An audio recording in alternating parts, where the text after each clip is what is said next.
আমরা এখনো মনে করি বিষয়টা রাজনৈতিক নয়, বাঙালি হিন্দুদের অস্তিত্ব রক্ষা, এপারে ওপারে স্বজন প্রত্যেকের পাশে রাজনীতির ঊর্ধ্বে উঠে দাঁড়ানো উচিত। সেটা পরিবেশ পরিস্থিতি অনুযায়ী যদি এই রাজ্যের শাসক দল বা মুখ্যমন্ত্রীও চান, সেটা তার সদিচ্ছা বা তার যে বক্তব্য কার্যক্ষেত্রে প্রমাণ করে তিনি দেখান। আমরা তো রাস্তায় নেমে এর প্রতিবাদ করছি। আমরা যখন বাংলাদেশ ডেপুটি হাই কমিশনে প্রথম আমি গেছিলাম এই ঘটনার পরে, তখন উনার পুলিশই 6টা ব্যারিকেড করে আমাদের আটকেছিল। উনি যখন বাংলাদেশে গোটা বিরোধী আন্দোলনের উপরে তদানীন্তন প্রধানমন্ত্রী হাসিনা ওয়াজেদ বা তার সরকার দমনপীড়ন চালাচ্ছিলেন, তখন তিনি আহ্বান করেছিলেন যারা আক্রান্ত হবেন আসুন, আমি তাদের শেল্টার দেব। তখন প্রধানমন্ত্রীর কথা, পররাষ্ট্র দপ্তরের কথা, পররাষ্ট্র নীতির কথা তার মনে ছিল না। এখন যখন হিন্দুরা আক্রান্ত হচ্ছেন এবং বাংলা জুড়ে কেন গোটা পৃথিবী জুড়ে বাঙালি হিন্দু এবং সনাতনীরা রাস্তায় কার্যত নেমে পড়েছেন, ব্যাপক জনরোষের তৈরি হয়েছে, উনার দলের হিন্দু সমর্থকদের মধ্যেও ব্যাপক জনরোষ তৈরি হয়েছে বলে আমার মনে হয়, তখন তিনি প্রধানমন্ত্রীকে দায়িত্ব নিতে বলছেন। দায়িত্বটা উনাকেও নিতে হবে।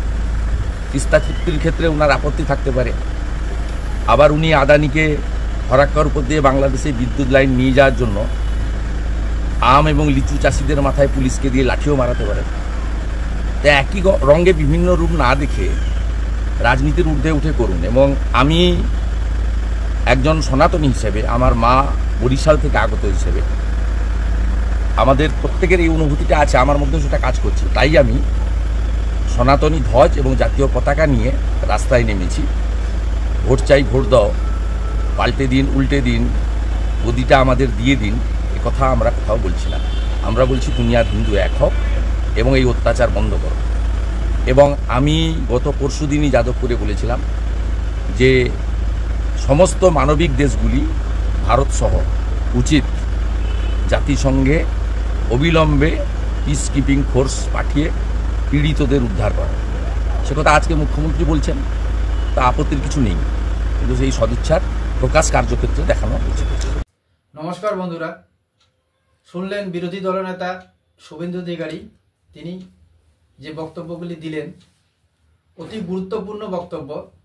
এবং বর্তমান যে বাংলাদেশের পরিস্থিতি, যে আমরা সোশ্যাল মিডিয়ার ভিডিওতে এটাও দেখলাম যে গত শুক্রবার তারা জুম্মার নামাজ পড়ে আবারও ভারতীয় পতাকাকে সেই গেটের সামনে দিয়ে ওটা দিয়েই পা দিয়ে যাচ্ছেন, ওটা দিয়ে আসতেছেন, মানে আবারও ভারতের জাতীয় পতাকাকে অসম্মান করছে বাংলাদেশ বা বাংলাদেশের মৌলবাদীরা, এটাই বলবো আমি।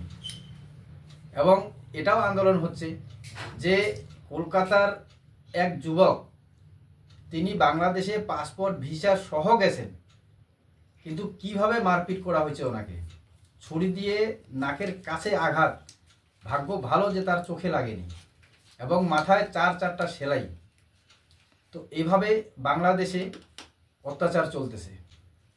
যদিও আমরা সোশ্যাল মিডিয়ার মাধ্যমে দেখছি যে এখন বাংলাদেশ চলো অভিযান চলছে, সেই অভিযানেও কিন্তু উত্তাল হচ্ছে ভারতবর্ষের তথা পশ্চিমবঙ্গের কিছু বর্ডার এলাকা। এবং তারপরেও এই সমস্ত গতিবিধি কিন্তু এখনও থামছে না। একের পর এক বাংলাদেশের যে মৌলবাদীরা আছেন তারা বিস্ফোরক মন্তব্য করতেছেন এই ভারতবর্ষ সম্পর্কে। জানি না কতদিন এটা থামবে। তবে আপনারা দেখলেন শুভেন্দু অধিকারীর এই বক্তব্য, এবং বিধানসভা থেকে মমতা ব্যানার্জি যে এতদিনে নরেন্দ্র মোদীকে দায়িত্ব দিলেন এই বাংলাদেশ সম্পর্ক বা বাংলাদেশের সাথে যে চলতেছে এই ঘটনাটা নিয়ে। তো এটাতেও আপনারা আপনাদের ব্যক্তিগত মত কমেন্টের মাধ্যমে অবশ্যই জানাবেন। জয় হিন্দ, জয় বাংলা।